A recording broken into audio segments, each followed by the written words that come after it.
నీకు సన్నంగా ఉన్న అమ్మాయి కావాలనుకో, అలాంటి అమ్మాయినే పెళ్లి చేసుకో.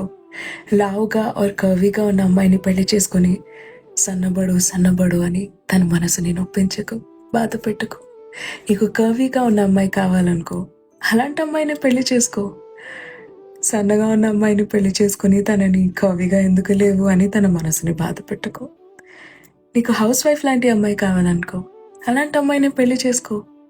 అంబిషన్స్, డ్రీమ్స్, గోల్స్ ఉన్న అమ్మాయిని పెళ్లి చేసుకుని అవన్నీ చంపేయకు, తన మనసుని బాధ పెట్టుకో.